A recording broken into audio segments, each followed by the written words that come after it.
Efésios capítulo 5, versículo 15, diz assim: Vede, portanto, prudentemente como andais, não como necios, e sim como sábios, remindo o tempo, porque os dias são maus. Por esta razão, não vos torneis insensatos, mas procurai compreender qual a vontade do Senhor. E não vos embriagueis com vinho, no qual há dissolução, mas enchei-vos do Espírito, falando entre vós com salmos, entoando louvor de coração ao Senhor com hinos e cânticos espirituais, dando sempre graças por tudo a nosso Deus e Pai, em nome de nosso Senhor Jesus Cristo, sujeitando-vos uns aos outros no temor do Senhor. Amém? Feche os olhos e vamos orar. Senhor, nós te damos graças nessa manhã por ter nos trazido até esse lugar com segurança. Te louvamos, pois tu és o nosso Deus, o nosso Senhor, e não há outro além de ti. Precisamos ouvir a tua voz, precisamos receber as suas instruções, e por isso nós nos prostramos diante de ti nessa manhã e pedimos a ti: fale conosco, Senhor, porque é a sua voz que nos guia, é a sua voz que nos mostra a direção. Obrigado, Senhor, por todo o cuidado que o Senhor tem tido conosco até o dia de hoje. E creio que assim continuará sendo até o dia que o Senhor nos chamar pelo nome.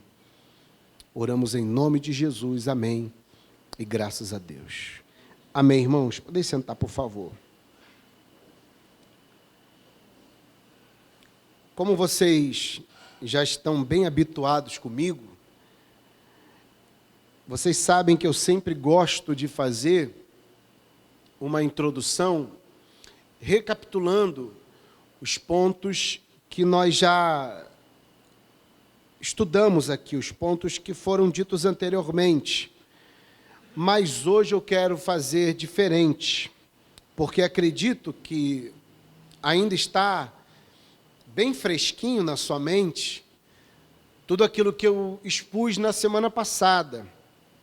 Porque na semana passada eu falei do versículo 3 até o versículo 14, mas antes de falar desses versículos, eu fiz um resumo daquilo que nós já tínhamos estudado a partir do capítulo 4. Mas hoje eu quero fazer diferente. Hoje eu quero começar a exposição fazendo a você a mesma pergunta que eu fiz ao pastor Washington, enquanto nós estávamos aqui no louvor. E ele me deu a resposta que eu esperava que ele desse. E eu queria que vocês também tivessem o entendimento e me dessem essa mesma resposta. Mas não precisam me responder hoje. A pergunta será feita e vocês irão meditar nela. A pergunta é a seguinte: o que vocês fariam ou como vocês viveriam se soubessem o dia da sua morte? Como vocês viveriam e conduziriam a sua própria vida? Acredito que muitos de vocês pensariam o dia inteiro, talvez a semana inteira, e não conseguiriam me dar uma resposta. Porque muitos talvez pensariam assim: se eu soubesse o dia da minha morte, talvez eu iria aproveitar a vida ao máximo. Talvez eu iria viajar e conhecer lugares que eu nunca conheci. Talvez, se você fosse um pouco mais curioso como eu, você desejaria provar comidas diferentes, e eu gosto muito de comer, e tudo que você colocar para mim eu experimento. Não há nada que você coloque na minha frente e eu diga assim, não gosto, sem antes provar. E eu provo. E eu provo. Talvez você teria o mesmo desejo que eu tenho de comer comidas diferentes, experimentar comidas de outros países, ou não. Talvez você diria, eu iria aproveitar cada momento lendo uma boa literatura, ler bons livros, ou talvez eu ficaria ocupando a minha cabeça com música, porque eu gosto muito de música, eu iria ouvir muitas músicas, ou eu iria passar o restante da minha vida, esse período na praia, curtindo a praia, assistindo jogo de futebol, ou talvez passaria com os meus amigos, minha esposa, meus filhos, minha família, meu pai, minha mãe, meus irmãos. Não sei o que passa na sua cabeça, mas já eu vou dar a resposta a você que Charles Spurgeon deu quando perguntaram isso para ele. E por que eu estou fazendo essa pergunta? Porque ela está diretamente ligada ao texto que nós lemos. Paulo, assim como ele faz do capítulo 4, do início do capítulo 4 até esse presente momento, ele vai fazendo paralelos de como deve ser a vida cristã em contraste com a vida dos ímpios, daqueles que não conhecem a Deus. Então ele diz que eles viviam na verdade, eles viviam na mentira, mas Paulo aconselha que eles vivam na verdade porque condiz com a vida do cristão. E no versículo 15 ele fala algo que é muito profundo, parece que não é, mas é muito profundo e eu quero ler com você. O versículo 15 ele diz, portanto, vede prudentemente como andais. O andar aqui é como você conduz a sua vida, como você vive o seu dia a dia. Não é a maneira como você anda, se você anda com a perninha arcada, se você anda com a perninha reta, não é isso. Ele está querendo dizer como você vive a sua vida. Portanto, prestem atenção, esse é o sentido. Vede prudentemente, prestem atenção, analisem, observem bem, sejam cuidadosos. Como vocês estão levando a vida de vocês?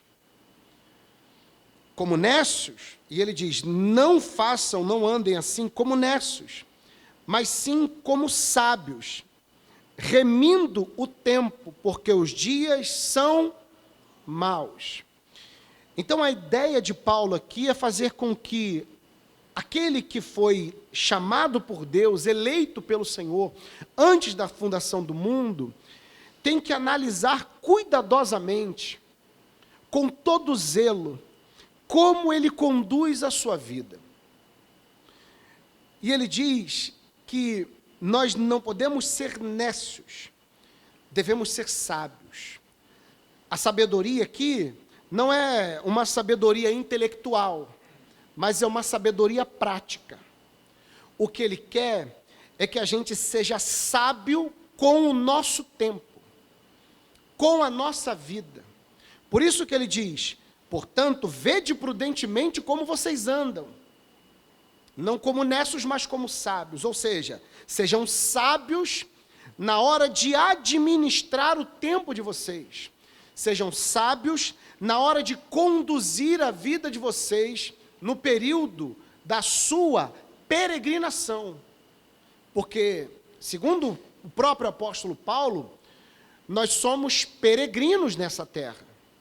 Então, como peregrinos nessa terra, como estamos cuidando do nosso tempo? Como estamos administrando esse tempo? E você vai concordar comigo que se você soubesse o dia em que você vai morrer, você cuidaria desse tempo com muito mais zelo. Você trataria do período que você tem, ou do tempo que você tem de vida, com muito mais cuidado. Com muito mais cuidado. E a Bíblia é clara sobre isso. No Salmo 144, no versículo 4, O salmista diz que a nossa vida é como uma sombra que passa. É um sopro. E nós, que eu digo, o ser humano, principalmente os mais jovens, acreditam que... vou dar um exemplo aqui de um filme. Você que é mais antigo, que é mais velho, você lembra do Highlander? Lembra do Highlander? Imortal. Então o jovem, ele acha que é imortal e que dá tempo de fazer tudo que ele quer fazer. Conforme você vai ficando um pouco mais maduro, mais velho, vai avançando em idade, você começa a perceber que não é bem assim. E aí você olha para trás e vê quão negligente você foi no cuidado com o tempo que você teve, que não volta mais. E que não volta mais. Sabendo, segundo o Salmo 144, que a nossa vida é um sopro e que passa rápido, é como uma sombra que passa, ele mesmo nos alerta a administrar bem esse tempo, e administrar o tempo é ser sábio. Se você ler o Salmo 90, e eu quero ler com você, Salmo 90, versículo 12, olha o que o salmista pede a Deus no Salmo. Salmo 90, versículo de número 12.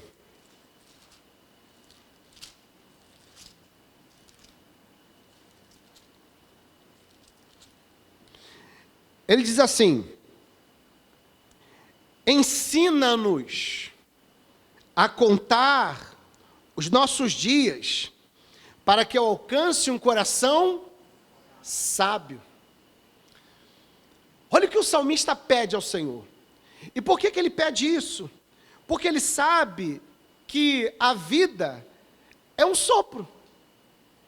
E que hoje você está vivo, mas amanhã você não sabe se estará vivo. Hoje você levantou, saiu para trabalhar, mas você sabe se você vai voltar para casa? É claro que você tem a esperança de voltar. É claro que você se programa para voltar. Mas você não sabe se vai voltar para casa. E não sabendo se vai morrer ou não, como você vai aproveitar ao máximo esse tempo de vida que você tem, que é um sopro e que é pequeno. A gente acha que é grande, mas na verdade não é. É muito pequeno. Por isso a pergunta: se você soubesse o dia da sua morte, como você conduziria a sua vida? Sabendo hoje que a sua vida é um sopro, e que, biblicamente falando, você precisa fazer o que o salmista está fazendo, olhar para Deus e falar: Senhor, me ensina a contar os dias, para que eu seja sábio. É como se ele estivesse dizendo: Senhor, me ajude a remir o tempo, me ajude a aproveitar o máximo o tempo que eu tenho de vida. Porque o homem comum, o homem sem Deus, como ele vive? Desperdiçando tempo.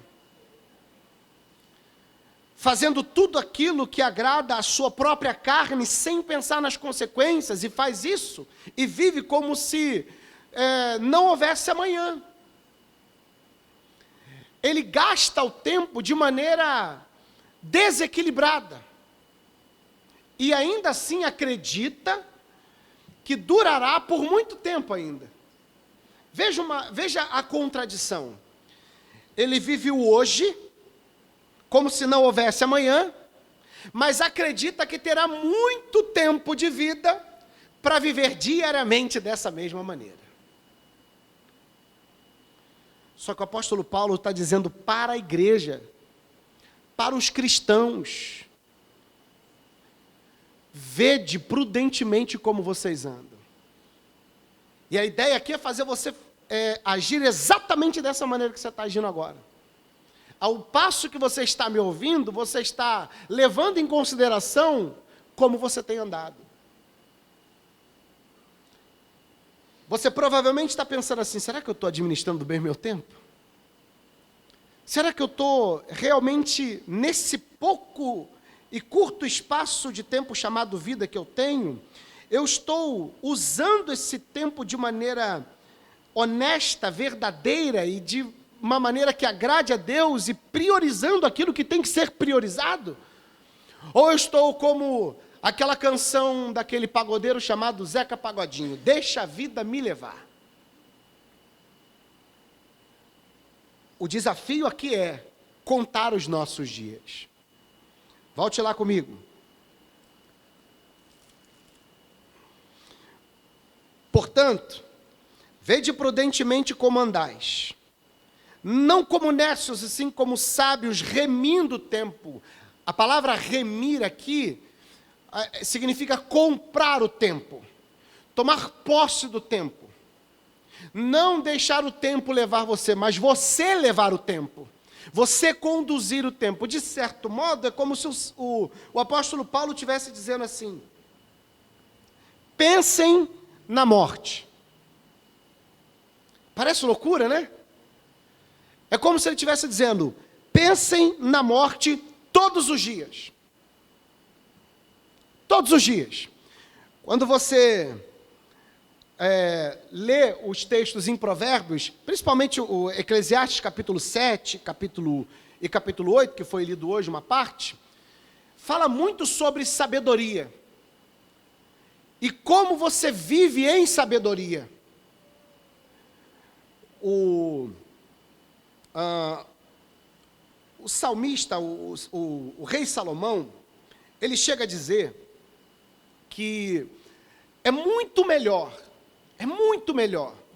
você participar de um funeral ou você estar num lugar de luto do que em um lugar com muita alegria.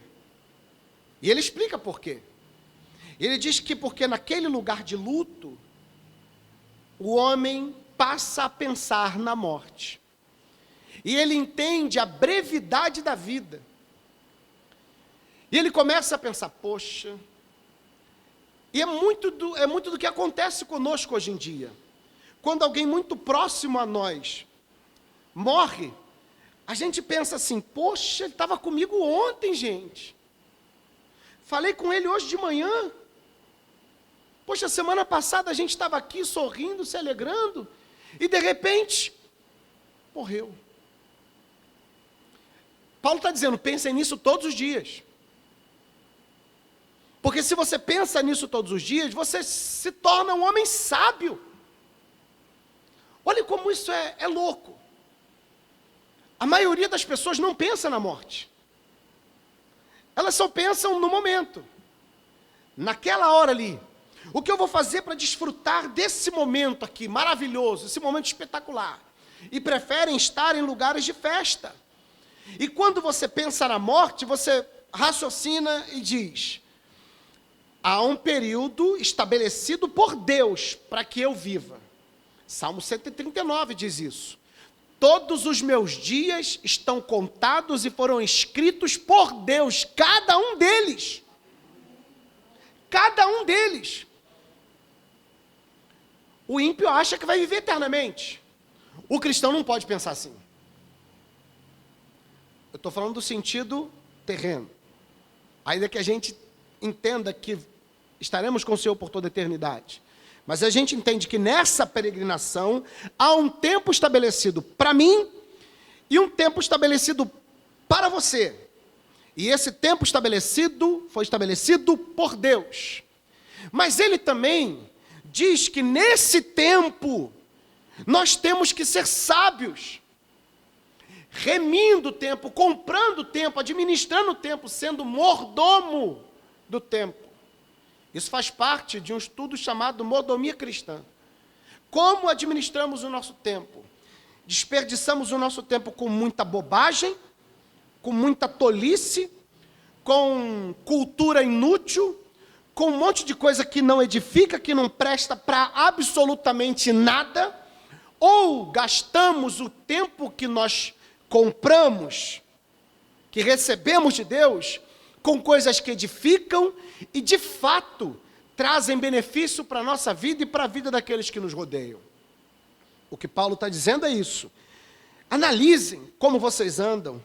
Não andem como nécios. Nécio é uma pessoa que não tem percepção clara das coisas. É uma pessoa que vive por viver. Vai só levando, vai só levando, vai só levando. Não é a questão objetivos da vida. Ele não está falando de, eu tenho que trabalhar, tenho que me programar para trabalhar, para conquistar uma casa. Não, ele não está falando isso. Ele está falando de uma vida produtiva de maneira conjunta com a igreja. De maneira espiritual também. Como você tem gastado o seu tempo com a sua família, por exemplo. Como você tem gastado o seu tempo com a sua profissão. Como você tem gastado o seu tempo com as coisas de Deus.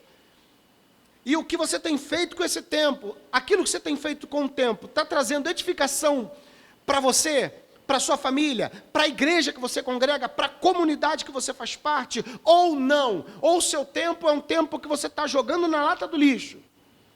Quando você fica muito tempo nas redes sociais, o que você está fazendo com o seu tempo? Jogando no lixo. Quando você gasta muito tempo na tela, na televisão, o que você está fazendo? Está jogando o tempo no lixo. E eu fico muito incomodado, vou te dar um exemplo. Eu fico muito incomodado. No início do mês passado, eu fiz uma prova para concurso público. E eu acho que esse tipo de coisa faz a gente despertar cada dia mais. Porque eu fui fazer a prova valia 100 pontos, eu tirei 67 pontos na prova. A nota de corte foi 74. Eu falei, meu Deus, não foi dessa vez, mais uma vez. Aí eu começo a me lembrar. Eu falei, sabe por quê? Porque quando eu devia estar sentado estudando, eu estava ocupando a minha cabeça com outra coisa. Não é que eu não estudei, eu estudei. Mas tinham questões ali que eu sabia a resposta, mas com medo de cair em uma pegadinha, você acaba marcando outra e erra. Aí eu comecei a pensar assim, eu preciso estudar mais, eu preciso sentar mais, gastar o meu tempo com aquilo que eu preciso. Eu não quero largar a minha profissão e ser servidor público, então tem que largar, eu tenho que fazer. E isso tem que valer para a nossa vida também. Porque você concorda comigo que se você olhar para a sua vida lá atrás, você vai entender que existem coisas que você poderia ter feito e você não fez porque usou o tempo de maneira errada? Aí chega a parte do Spurgeon. Mas antes de falar de Spurgeon, eu vou falar de um homem chamado Melanchthon, que era um reformador do século XVI. Diz os historiadores que na sua biografia, ele tinha um caderninho de notas, que ele anotava no final do dia todas as oportunidades que ele havia perdido. E sabe o que ele fazia? Ele colocava aquele caderninho diante de Deus e pedia perdão a Deus. Senhor, me perdoa por essa oportunidade que eu perdi. Quantas oportunidades você não perdeu? Por administrar mal o tempo. Quantas oportunidades nós, como igreja, perdemos por não administrar bem o tempo? Porque nós temos mania de procrastinar. De deixar para amanhã aquilo que a gente pode fazer hoje. A gente deixa de abraçar hoje, acreditando que vai conseguir abraçar amanhã. A gente deixa de amar hoje, acreditando que vai conseguir amar amanhã, achando que temos todo o tempo do mundo. E não temos. E não temos. Perguntaram para Charles Spurgeon assim. Perguntei para ele. O que você faria, ou como você viveria, se você soubesse o dia da sua morte? Sabe qual foi a resposta dele? Provavelmente não é a sua. Sabe o que ele disse? Eu viveria como se Cristo tivesse morrido ontem, ressuscitado hoje, iria voltar amanhã. Passado, presente e futuro, Cristo. Vida dedicada a Cristo. Tempo dedicado a Cristo. Tempo dedicado a conhecer a Cristo. A conhecer a vontade de Deus, dedicado à comunhão com Deus, dedicado à oração, dedicado à leitura da palavra, dedicado à comunhão com os irmãos, gastaria tempo me ocupando com as coisas que são de cima, como diz Colossenses 3. Gastaria o meu tempo pensando em Cristo, estudando sobre Cristo, estudando sobre Ele, entendendo sobre Ele, me aproximando de Deus, estando em comunhão com os meus irmãos. Gastaria o meu tempo pregando a palavra, Para quantas pessoas nós já deixamos de pregar o Evangelho? Porque acreditávamos que poderíamos pregar amanhã. Quantas pessoas passam por nós dia após dia e nós nos calamos diante delas na hora de falar das verdades do reino de Deus? Para quantos da nossa família nós negligenciamos o tempo e não ensinamos sobre o amor de Deus? O que Paulo quer é que a igreja analise a forma como está vivendo. O que Paulo quer é que a gente pare de agir como nécios e aproveite ao máximo, o tempo que nós recebemos de Deus. Porque você, meu querido, minha querida, você vai morrer. Só que você não sabe quando. Pode ser hoje. Pode ser amanhã. Pode ser daqui a 10 anos, daqui a 30 anos. E como é que você vai viver? Como você vai conduzir a sua vida nesse período que a Bíblia chama de peregrinação? Como nécios ou como sábios? Porque a sabedoria aqui é prática. E o que Paulo está dizendo para mim e para você é: cuide do tempo que você recebeu de Deus com sabedoria. Seja um bom mordomo do tempo. Sabe por que ele diz isso? Porque ele diz assim, no versículo 16: remindo o tempo, porque os dias são maus. Os dias são maus, sabe desde quando? Os dias são maus, sabe desde quando? Na era cristã, desde a vinda do Senhor Jesus. E haverá, que nos dias maus derramarei do meu espírito sobre toda a carne. Nós já estamos vivendo dias maus há mais de 2000 anos, biblicamente falando. Os dias maus significam os últimos dias. Dias maus sempre houve, desde do início da humanidade. Mas ele está falando os dias maus relacionado aos últimos dias da história da humanidade. Irmãos, nós já estamos vivendo os últimos dias da história da humanidade. Não há tempo para desperdiçar absolutamente nada, muito menos o nosso tempo.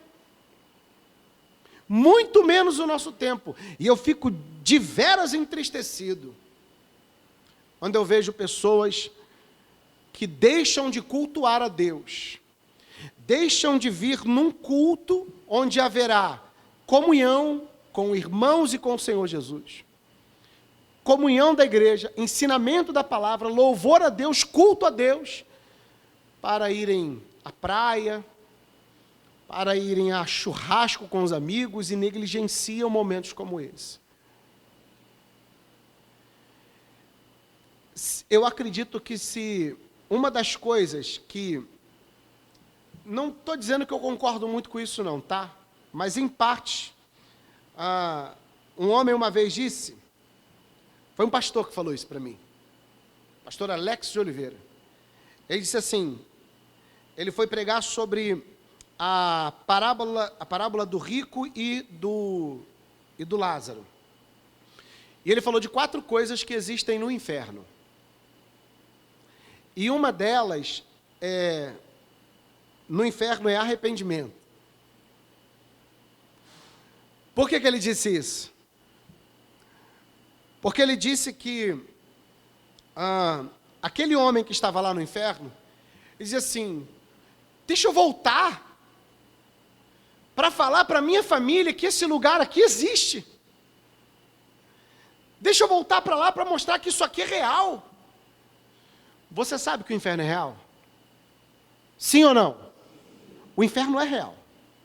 Mas para quantas pessoas você tem coragem de falar da realidade do inferno? Irmãos, arrependimento é uma coisa terrível. Você olhar hoje e falar assim, poxa, por que eu não fiz isso aqui lá atrás? Podia ter feito dessa maneira, mas eu não fiz. Podia ter aproveitado melhor os momentos. Eu falo uma coisa aqui com muita tristeza no coração. A minha avó, Dona Gilda, mas Que veinha espetacular. Amava minha avó. Foi ela que escolheu o meu nome. E ela tinha um carinho tão grande comigo, especialmente, que toda vez que eu ia na casa da minha avó, ela falava assim, senta aqui, meu filho. Aí eu sentava, colocava a cabeça assim nas pernas da minha avó. Isso era menino. E ela ficava assim na minha cabeça. Fazendo assim, passando os dedinhos. Sabe o que ela estava fazendo? Catando piolho. Ela tinha essa mania. E eu era careca, não tinha, mas por hábito, ela ficava. Aí ela na cozinha fazia a comida dela. E a comida da minha avó era, segunda-feira era frango, na terça-feira era galinha, na quarta-feira era frango de novo. E era frango com quiabo, frango com batata, frango ensopado, não sei o quê. Minha avó gostava muito de frango. E como ela fazia? Ela fazia o frango, o molho, o quiabo, aí jogava assim no prato, fazia aquele caldo, jogava farinha e ficava fazendo uns bolinhos na mão. Com a mão, comia com a mão e fazia o bolinho. Eu deitava no colo dela, ela e toma o bolinho, toma o bolinho. E eu amava a minha avó. Só que a minha avó fumava muito, ela teve problema no pulmão. E aí, no final da vida da minha avó, ela estava muito debilitada. E aí ela ficou na casa do meu pai, saiu da casa onde ela morava e foi morar na casa do meu pai. E eu não morava com ela, não morava com a minha avó. Mas eu, para ir trabalhar, eu passava todos os dias na mesma rua, onde era a casa da minha avó. Passava na frente da casa da minha avó. E aí ela ficou muito adoentada e ficou em casa. Meu pai estava cuidando dela em casa. Ela ficava no quarto dela, deitada na cama. E todo dia eu passava lá. Mas teve um dia que meu pai falou assim, antes de você ir embora, passa aqui para ver sua avó, antes de você ir trabalhar. Eu falei, tá bom, pai, vou passar. Só que eu estava tão atolado naquele dia, tão ocupado com as coisas da vida, que eu desci e não fui na casa da minha avó. Fui trabalhar. E aí estou lá no trabalho, de boa, trabalhando, daqui a pouco o pessoal, William, faz um favor para a gente, compra um pão ali na padaria para a gente. Eu fui lá, comprei um pão, voltei. Só que já tinham ligado para a loja falando do falecimento da minha avó, em casa. Aí eles deixaram eu comer o pão, tomei a Coca-Cola, e disseram, William, eu acho que aconteceu alguma coisa lá com a sua avó, acho melhor você voltar para casa. Quando falou isso, eu já sabia, minha avó morreu. E eu fiquei com esse peso na consciência por não ter passado lá e ter dado um beijo na minha avó. Um beijo. Por causa de 5 minutos, 10 minutos. E isso, eu lembro disso até hoje e ainda sinto dor por causa disso. Não como antes, mas eu ainda sinto muita dor por causa disso. Porque eu poderia ter passado na casa do meu pai para ver minha avó. E não passei. Por quê?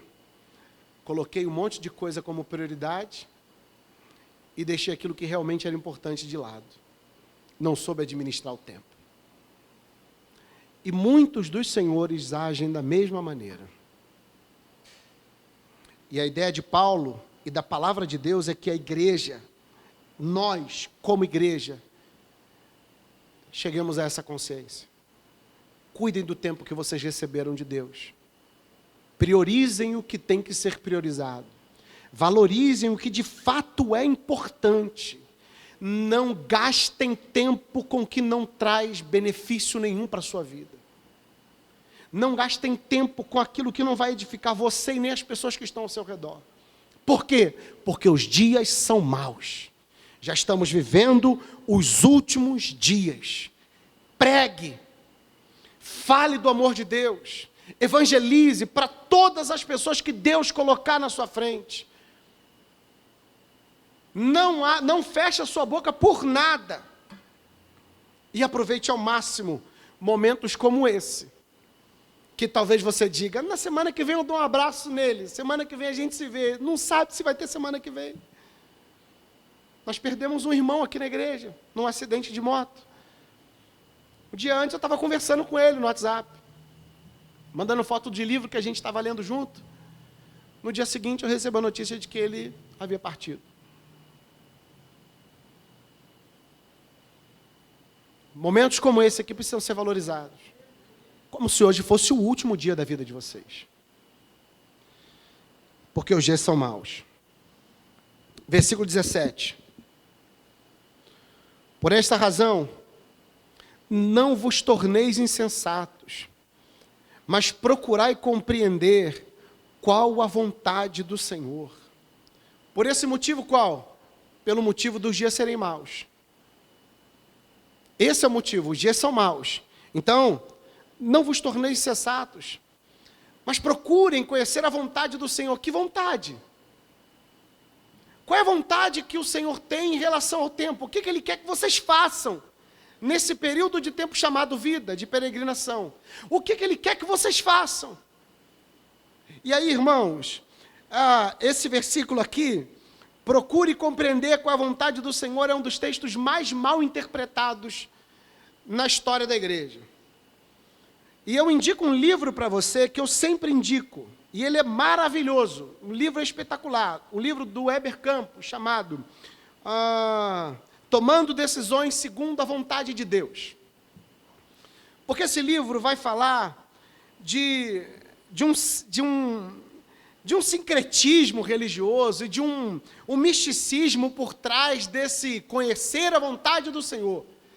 Qual é a vontade do Senhor para a minha vida? Será que é algo que está oculto e eu preciso descobrir de maneira espiritual? O Senhor vai me revelar? Ou será que há uma vontade descrita na Bíblia para mim, que Deus deixou? Como é que eu devo encontrar essa vontade de Deus? Como entender a vontade de Deus?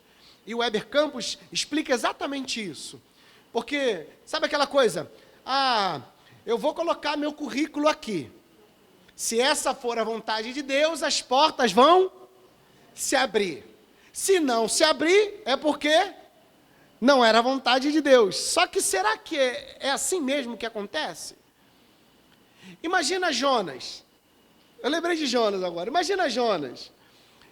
Deus falou assim, vai para Nínive. Ele falou, não vou. Aí quando ele foi fugir da vontade de Deus, ele encontrou um navio, e esse navio estava com as portas. A vontade de Deus não era que ele fosse para o navio, para viajar para outro canto, mas a porta estava aberta. Então dá para identificar a vontade do Senhor aqui? Não. Os teólogos, eles falam da vontade de Deus de 3 maneiras. Uma é a vontade decretiva. É aquela vontade que nós não temos como compreender, que fala sobre os decretos de Deus. Por exemplo, quando foi que Deus decretou? Se Deus decretou a queda, a queda foi decretada por Deus antes ou depois? Ou a eleição, na verdade. A eleição ela foi decretada por Deus antes da queda ou depois da queda? É um decreto que está além da compreensão humana, porque está fora do tempo. Então não tem como definir isso. Tem a vontade decretiva, tem a vontade preceptiva. E o que é a vontade preceptiva? A vontade preceptiva é a vontade descrita na palavra. É aquilo que Deus quer que o cristão cumpra e obedeça, a maneira como ele vive. Essa é a vontade preceptiva, é que está escrita aqui. E tem a outra vontade, que é a vontade dispositiva, e essa vontade é uma vontade que Deus quer que o ímpio, por exemplo, Deus deseja que o ímpio se converta. Mas se o ímpio não se converter, esse é o desejo de Deus, que o ímpio se converta. Mas se o ímpio não se converter, Deus é justo e vai julgá-lo no juízo final e vai mandá-lo para o inferno. Essa vontade que Paulo fala é a vontade preceptiva. A vontade de que você olhe para a Bíblia, olhe para os textos sagrados e você entenda a maneira como você deve viver nesse pouco período de tempo que você tem. Porque você pode escolher viver da sua maneira, e se você escolher viver da sua maneira, como você vai gastar o seu tempo? Fazendo somente as suas vontades, viajando, lendo livro, assistindo filme, torcendo para o Fluminense, torcendo para o Vasco. Você vai gastar o seu tempo com essas coisas que não edificam a vida de ninguém. Vai gastar o seu tempo com bebida, com comida, com viagens, com diversão. Você vai fazer do seu tempo aquilo que você bem entende. Mas quando você entende que no seu tempo precisa estar incluída necessariamente, obrigatoriamente a vontade do Senhor, você precisa se dispor a buscar compreender essa vontade. E você só consegue compreender essa vontade estudando a palavra de Deus. A vontade preceptiva de Deus está exposta na palavra de Deus. E que vontade é essa? Não andem como mentirosos, vivam na verdade. Não andem como nécios, sejam sábios, reminem o tempo. Não andem no engano do mundo, andem na verdade que é o Senhor Jesus. Abandonem a mentira, abandonem a roupa velha, tire essa roupa velha e coloque uma roupa nova. Vivam uma vida para a glória de Deus. Eu tenho que olhar para a palavra de Deus e dizer: Senhor, segundo a sua vontade preceptiva, como eu devo andar? Não é como o pastor diz que você tem que andar. Não é como o suposto bispo diz, ou o pai de santo, ou a mãe de santo, ou sei lá, o guru ou o coach diz. Não. A maneira pela qual você precisa andar é a palavra de Deus. Porque sem ela, não dá para andar. Sem ela, você só vai viver segundo o seu bel prazer e segundo a sua própria vontade. Mas aí você diz, o pastor diz, né? A Bíblia diz, conheça a palavra, estuda a palavra. Aí você vem nos momentos de estudo da igreja, 4 pessoas, 5 pessoas, 6, não se interessam. Conseguem ler as obras lá do Senhor dos Anéis. Conseguem ler livros com mais de 200, 300, 1000 páginas. Gastam tempo com um monte de coisa que não edifica. Ficam lá, maratonam séries. Sentam lá na frente da televisão e assistem um episódio atrás do outro. De filmes que não vão edificar absolutamente nada. E aí você diz, vamos estudar aqui 1 Samuel, 2 Samuel, vamos entender a história dos reis de Israel, vamos fazer uma análise aqui dos 10 mandamentos, vamos entender a vontade preceptiva de Deus para a nossa vida, como Ele quer que a gente ande, que a gente se comporte. Ah, não, é muito difícil ler a Bíblia. Aí começa a ler a Bíblia e... Ô pastor, mas é 7 horas da manhã no domingo. Provavelmente se você fosse fazer uma viagem para Cambuinhas, Arraial do Cabo, Búzios ou qualquer outro lugar como esse, você levantaria 5:30 da manhã. 4:30 da manhã, iria. Sem medir esforços. Eu sempre digo, para quem quer, meia-noite é meio-dia. Vamos para o texto? Qual é a vontade de Deus? Qual é a vontade de Deus nesse tempo? Fazer o que Lutero fez. Viver como se Cristo tivesse morrido ontem, ressuscitado hoje e voltasse amanhã. É assim. Essa é a vontade de Deus. O que Paulo fazia quando ele entrava na cidade? Dia após dia, pregava. E o que ele falava? Deus enviou seu Filho, morreu na cruz do Calvário, para perdoar os nossos pecados, nos arrancando das garras da morte, do pecado e do inferno. No 3º dia ressuscitou, assentou à destra de Deus, está vivo, e em breve Ele voltará. Portanto, se arrependam dos seus maus caminhos, abracem a cruz e sejam salvos.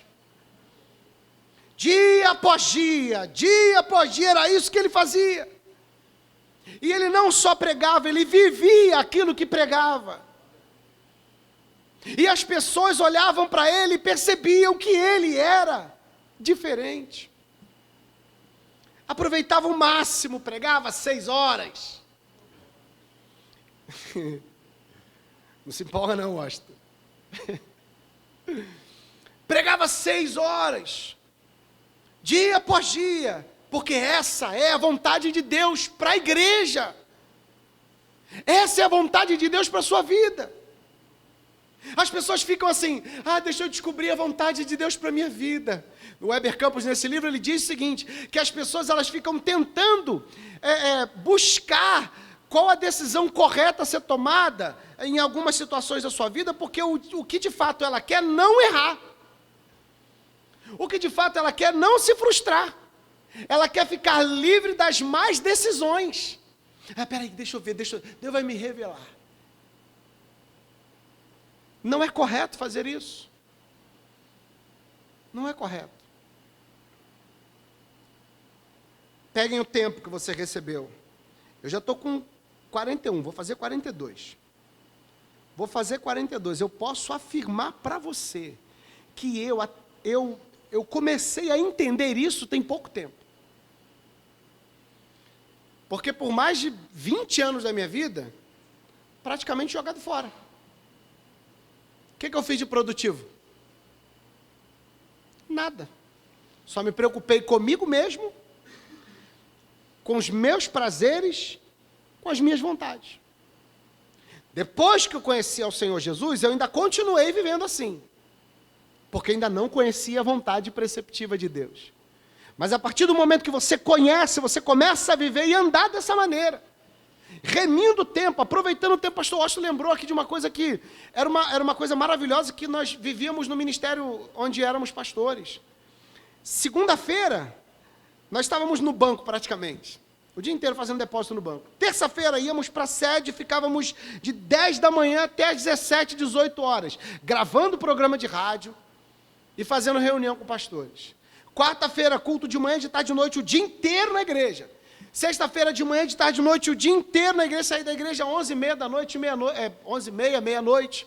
E às vezes até mais, quando era época de campanha, que tinha que fazer contagem, ficava até tarde contando. Domingo, o dia inteiro na igreja. Sábado, era dia de evangelismo, consagração de manhã, batismo. Ou seja, gastávamos todo aquele tempo cuidando das coisas do reino de Deus. Ainda que sem tanto conhecimento assim.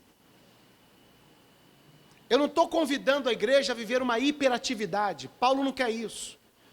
Paulo não quer que a igreja fique criando coisas para ficar, eu estou trabalhando para Deus. Não, não é isso que ele está falando. Porque você trabalha para Deus não só na igreja. Você que é casada, por exemplo, você trabalha para Deus quando você cuida do seu marido na sua casa. Que o apóstolo Paulo vai falar sobre isso logo após. Quando você lava para o seu marido, quando você passa para o seu marido, quando você faz comida para o seu marido, quando você cuida dele, você está trabalhando para o Senhor. Quando você cuida dos seus filhos, você está trabalhando para o Senhor. Quando você cuida da sua esposa, saindo de manhã para trabalhar, para trazer o mantimento para a sua casa no final do dia, você está também trabalhando para o reino. Porque quando você trabalha para a sua família, e a sua família é bem estruturada, saudável e espiritualmente falando, isso reflete na vida de outras pessoas que estão ao seu redor. Algumas vão olhar e vão sentir inveja, é demônio puro. Mas outras vão olhar e falar assim, caramba, eu vou viver dessa maneira. Porque eu quero que o meu casamento seja assim, os meus filhos sejam assim, a minha vida seja assim. É isso que Paulo diz. E aí no versículo 18, já sabendo qual é a vontade do Senhor e tendo esse entendimento, ele diz, e não vos embriagueis com o vinho no qual há dissolução, mas enchei-vos do Espírito. Entenda, esse texto não está falando, não está dando autorização ou não dando autorização para o cristão beber vinho ou beber qualquer tipo de bebida alcoólica. Não é isso. O que Paulo está usando aqui é um símbolo. Ele está querendo dizer, na verdade, o seguinte, o que o álcool faz na mente de alguém que tem o hábito de beber? Ela entorpece, deixa a pessoa fora dos seus sentidos totais, ela já não consegue raciocinar como deveria, ela não enxerga mais como deveria, ela não consegue mais ouvir com tanta percepção, o caminhar dessa pessoa é um caminhar já sem sustentação, sem equilíbrio, ou seja, quando você enche o seu corpo de vinho, o que acontece? Você perde completamente os sentidos. Você não anda como deveria, você não fala como deveria, você não ouve como deveria, não enxerga como deveria e não pensa como deveria. Portanto, ele está dizendo, façam assim, se encham do Espírito. Porque Paulo sabe que era comum entre o seu próprio povo usar o vinho como instrumento de alegria. Em toda festa de casamento, e as festas duravam 7 dias, ou mais. O que mais tinha era vinho. E o que eles bebiam? Suco de uva? Não, eles bebiam vinho. E o vinho trazia alegria. Só que ao passo que traz alegria, ele não traz autocontrole. Porque ele te deixa dopado. Então ele está dizendo, vocês já conhecem a vontade de Deus, não conhecem?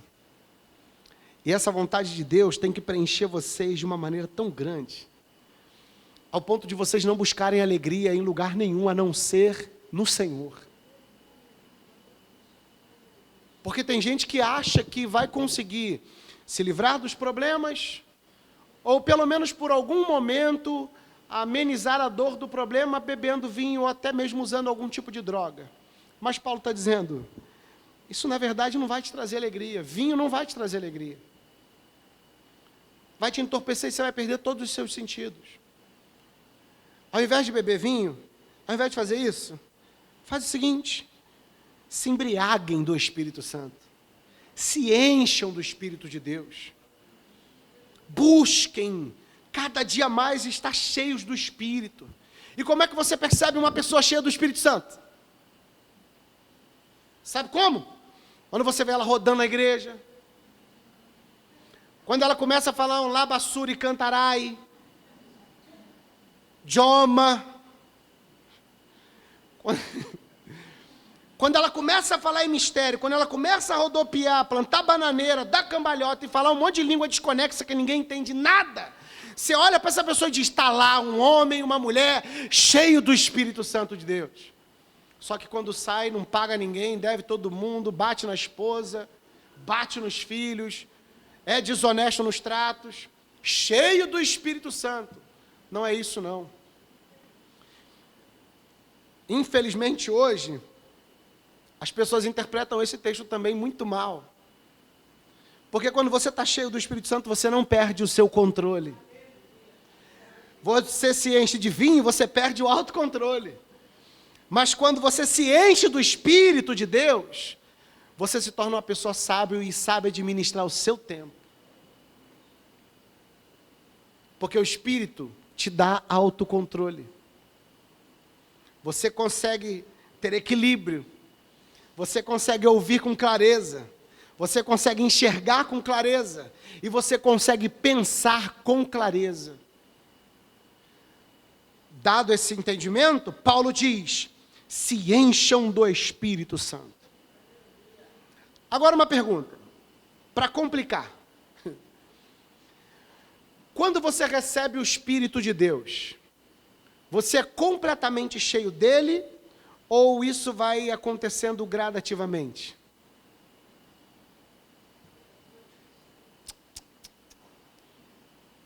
Quando você recebe o Espírito, você recebe por completo. Você é plenamente cheio do Espírito Santo. O problema é que, quanto menos conhecemos da palavra de Deus, menos aplicamos aquilo que o Espírito que está em nós nos diz que temos que fazer. Conseguiu entender? O Espírito que está no hóspede é o mesmo que está em mim. O Espírito que está em mim é o mesmo que está em você. Só que você percebe crentes ainda agindo como nécios, como tolos. Em outras traduções é essa palavra que está. Como nécios, como tolos. Por quê? Eles têm o Espírito Santo? Têm o Espírito Santo. Mas se encheram da verdade do Espírito? Não, porque não estudam a palavra. Não oram, não meditam. Não buscam um relacionamento mais próximo com Deus. E ainda cometem tolice. Vou dar um exemplo para você. A gente falou hoje de manhã. Começou a falar hoje de manhã, mas vamos falar outro domingo. O rei Davi era um homem cheio do Espírito Santo de Deus? Cometeu tolices? Muitas. Cometeu adultério com Batseba, fez um censo que não deveria ter feito. Tudo isso por vaidade, orgulho. E nós, ainda que tenhamos o Espírito de Deus em nós, ainda cometemos muitas tolices. Agimos como necios durante a nossa caminhada. E o que Paulo está dizendo é, chega. O tempo que você recebeu de vida é precioso, criatura. E não é longo não, é pouco, é rápido, é um sopro. É uma folha que cai, seca e se vai. Então faça o seguinte, ao invés de ocupar o tempo com besteira, tentando se alegrar com vinho, se encha do Espírito Santo de Deus. Busque conhecimento da palavra, estude, medite na palavra, esteja em comunhão, viva de maneira diferente, ande de maneira diferente. E ele continua, mas enchei-vos do Espírito. E aí eu te pergunto, quando você está alegre, você vê quando o pastor Washington chega aqui depois que o Fluminense ganhou? Você vê como é que ele fica? O Emerson, coitado, tem tempo que ele não chega feliz assim, porque o Vasco nunca ganha nada. Mas o Washington, quando chega aqui, quando o Fluminense ganha, ele chega, bom dia, meus irmãos, graça e paz, todo feliz, fazendo piada. Está feliz, né? O que Paulo diz é assim, você está cheio do Espírito? Sim ou não? Está cheio do Espírito? Então é assim que você tem que viver. Contente. Até mesmo diante das adversidades. Por isso que ele diz, já que você está cheio do Espírito, está feliz, faz igual o Washington faz. Vem para a igreja, falando entre vós com salmos, entoando louvores de coração ao Senhor, com hinos e cânticos espirituais. Ao invés de chegar entre os irmãos, já que você está cheio do Espírito, e entendeu a vontade preceptiva de Deus para a sua vida, o que você vai fazer? Vai levantar de manhã, glória a Deus, louvado seja o Senhor por mais um dia. Vai estar reunido com os irmãos, ao invés de fazer fofoca, ao invés de contar piada suja e falar bobeira, abraça o irmão e diga que Deus te abençoe, meu irmão. Louvado seja Deus pela sua vida. Vamos adorar a Deus juntos. Vamos cantar grande ao Senhor. Vamos dizer que Ele é soberano. Vamos louvar a Deus. E não só aqui na igreja, mas em qualquer lugar que você estiver, onde você estiver. Você vai no trabalho, você vai encontrar um monte de gente falando mal da vida. Vai falar mal do casamento, vai falar mal do marido, vai falar mal da esposa, vai falar mal dos filhos, vai falar mal do patrão, vai falar mal de todo mundo. Mas você não pode ser assim. Porque você é cheio do Espírito. Se é que um dia você o recebeu.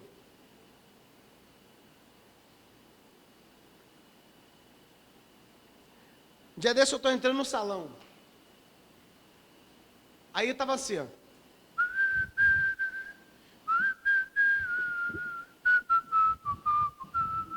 Aí passei pela manicure. Aí a cliente que estava sentada do lado dela fez assim: na cidade do nosso Deus, seu santo monte, a alegria de... Aí eu voltei assim, aí ela, esse hino é lindo, né? Eu falei, glória a Deus. Você vê como contagia? Você vê como mexe com as pessoas que estão ao seu redor? Se alegrar. Por isso que ele diz, entre vocês, tendo entendimento de tudo isso, parem de perder tempo com o que não devem, aproveitem o tempo e cantem. Eu vejo as meninas cantando aqui, às vezes eu vejo gente assim, ó.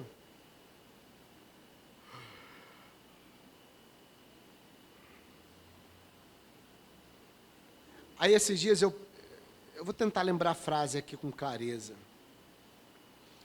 Às vezes eu postei uma frase que o diretor, se eu não me engano, era o diretor de um ministério de louvor. De um ministério de louvor. Falou assim para a menina, tinha acabado de cantar. Aí ele falou assim para ela assim, você já cantou? Já terminou? Aí ela, já. Aí ele falou assim, volta lá agora e canta a mesma canção. Mas você vai cantar essa canção até a gente sentir que o Deus dessa canção está no nosso meio. Porque às vezes a gente canta da boca para fora. Canta só porque conhece a letra, mas a gente não está cantando o Deus da letra. A gente fala dele, mas não fala como deveria falar. A gente canta ele, mas não canta como deveria cantar. Entre vocês, salmos entoando louvores de coração ao Senhor, e com hinos e cânticos espirituais. Entendam, esses cânticos espirituais aqui eram louvores que eles haviam compostos, que havia sido composto por eles, que eram cânticos que levavam a pessoa a uma adoração. Por exemplo, tem uns cânticos da Igreja Católica, da época das Cruzadas, que a sonoridade, os instrumentos, a instrumentalidade que é utilizada naquele cântico, parece que faz com que a sua alma saia do seu corpo. Né? Até tem um que eu gosto de cantar, é o Da Pacem Domine, que ele pede paz ao Senhor, dá paz ao seu povo, Senhor. Que era um cântico, uma música que era cantada pelos templários nas cruzadas. Você deve ter ouvido. Da Pacem Domine. Já ouviu? Ela é o tema da abertura do Brasil Paralelo. Depois você procura no YouTube. Cara, é uma coisa que, assim, quando você começa a ouvir, parece que treme dentro de você uma coisa e te conduz ao céu. Ele pede paz a Deus, ele pede que Deus os fortaleça na guerra, ele pede que Deus os guarde na guerra, ainda que a guerra não fosse tão santa assim, mas o louvor pede exatamente isso. Isso aqui é cânticos espirituais. Já estou terminando. Versículo 19. Falando entre vós com salmos, entoando e louvando de coração o Senhor com hinos e cânticos espirituais. Versículo 20. Dando sempre graças por tudo. Graças por tudo. Quando ele diz tudo, é tudo. Aquilo que acontece de bom e aquilo que acontece de ruim. Aquilo que não é tão bom assim. Porque o Senhor sabe de todas as coisas. Todas elas. E às vezes que a gente murmura, que a gente reclama da vida, é como se a gente tivesse assim, Deus não sabe o que está fazendo. Dando sempre graças por tudo a nosso Deus e Pai, em nome do Senhor Jesus Cristo. Irmãos, presta atenção aqui numa coisa, eu sempre falo isso, já conversei com o Austin uma vez, e qualquer dia a gente vai começar a falar sobre oração aqui na igreja. Porque tem gente que não sabe nem orar. Nem orar as pessoas sabem. E quando eu falo não sabem orar, é porque a oração tem uma ordem, gente. Uma ordem. Eu não estou dizendo, não estou falando sobre palavras bonitas. Não estou falando sobre entonação de voz. Ó, soberano e eterno Deus. Não estou falando disso, não. Segundo o beneplácito da sua vontade. Não é isso, não. Eu estou falando assim, como é que você ora? Eu oro a Deus, eu peço a Deus, em nome de quem?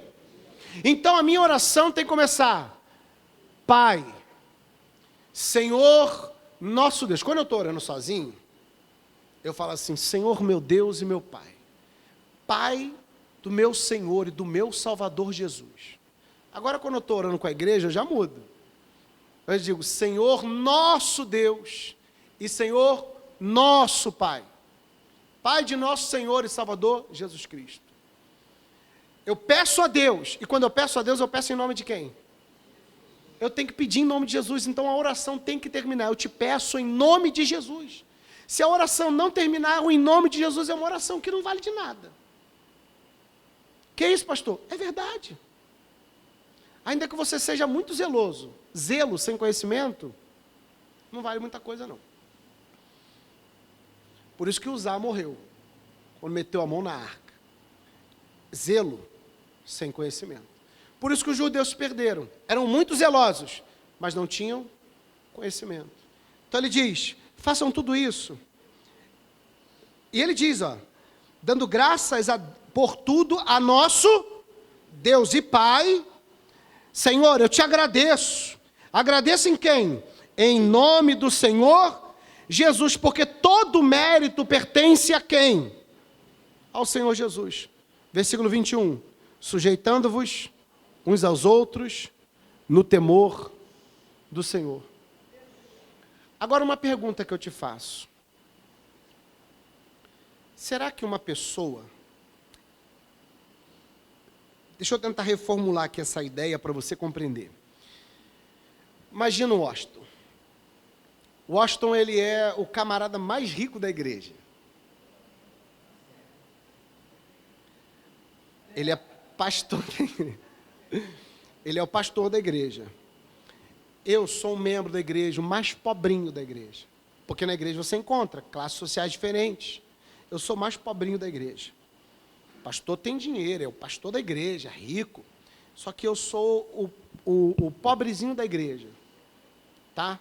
Aí, de repente, eu vejo que o pastor está fazendo alguma coisa que não condiz com a palavra de Deus. Eu chego para o pastor e eu tenho todo o direito de fazê-lo.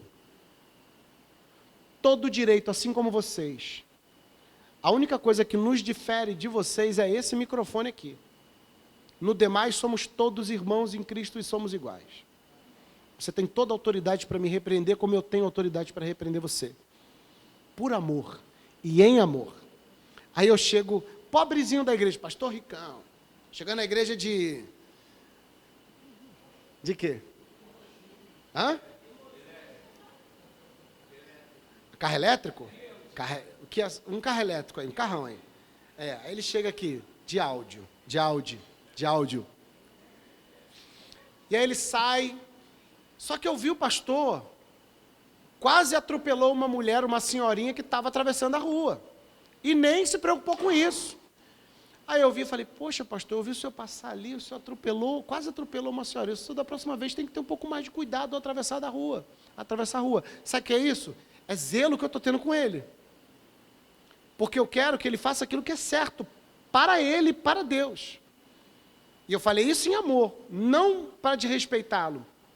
Só que ele, como é mais abastado financeiramente do que eu, ele é autoridade na igreja, ele vai olhar para mim e falar assim, quem é você para falar alguma coisa para mim? Você acha que isso não acontece na igreja? Hã? Você acha que isso não acontece? Porque é difícil alguém que se acha acima de todo mundo se sujeitar a outro. Porque se sujeitar a isso. Como é que uma pessoa que entende a vontade preceptiva de Deus, alguém que está cheio do Espírito Santo, não entende isso? Não tem como. Alguma coisa está errada. E não está certa. Porque quando ele diz sujeitai-vos uns aos outros, eu tenho que me submeter a você, assim como você tem que submeter a mim. Em amor. Porque eu amo a sua vida e você me ama.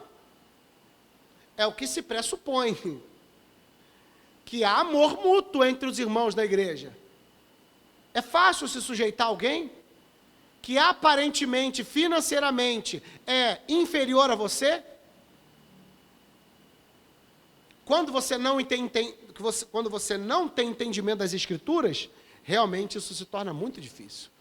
Mas quando você tem entendimento, você percebe que na igreja não há distinção de cor, não há distinção de raça, etnia, não há distinção de posição financeira e muito menos posição eclesiástica. Uma das guerras de Lutero contra a Igreja Católica foi o sacerdócio universal. Todo cristão é um sacerdote. Não é só o Papa que era o sacerdote. Todo cristão é um sacerdote. Então eu cuido de você e você cuida de mim. Eu me sujeito a você e você se sujeita a mim. Em amor. Se a igreja não entende isso, não há como viver o amor de Deus. Não há possibilidade. Para resumir, vede como vocês andam. Se você for nécio, você vai usar o tempo que Deus te deu, e esse pouco tempo que Deus te deu, de maneira inadequada e insensata. Mas se você for sábio, você vai aproveitar ao máximo esse tempo que Deus te deu. e investir naquilo que realmente traz edificação para a sua vida e para a igreja. E tendo esse entendimento, se encham do Espírito Santo cada dia mais. Porque quando você está cheio do Espírito Santo, você está feliz, você está alegre. E quando você se reúne com seus irmãos, só dá vontade de fazer uma coisa: louvar a Deus, cantar, bendizer o nome do Senhor, com cânticos do coração, com cânticos espirituais. Você não trata como um clube, um trabalho, um encontro com aqueles irmãos. Você trata como um momento extremamente importante e especial. Até porque, irmãos, vamos passar toda a eternidade ao lado um do outro. Vamos estar ao lado um do outro na eternidade. Se nós não damos valor aqui, como é que iremos para lá? Então temos que dar valor aqui. O irmão que está do seu lado é seu irmão espiritual e você tem que cuidar dele. Se submeter a ele assim como ele a você. Isso sim é prova de alguém que está cheio do Espírito Santo de Deus. Você conhece o Daciolo? Conhece o Cabo Daciolo? Conhece? Glória a Deus. O Cabo Daciolo foi num evento chamado Gideões. Antes dele subir no palco, os pastores estavam pedindo dinheiro. Pedindo dinheiro, fazendo oferta. Aí ele falou assim: Deus falou comigo. Só que antes o pastor falou assim: Deus está falando comigo que tem não sei quantas pessoas aqui para dar tanto. Então sobe aqui, você que vai dar, ou então pega um envelope aí, faz a oferta e tal. E se você não fizer é porque você não tem fé, porque Deus está falando através de mim. Aí sobe o Cabo Daciolo e fala assim: Deus também está falando através de mim. E se vocês não acreditarem, vocês serão incrédulos. Porque vocês querem que o povo acredite no que você está falando e vocês não estão acreditando naquilo que eu estou falando. Deus está falando através de mim. Então o que Deus está falando? Deus está dizendo para pegar todo o dinheiro que vocês arrecadaram no Congresso e dividir para esse povo aqui.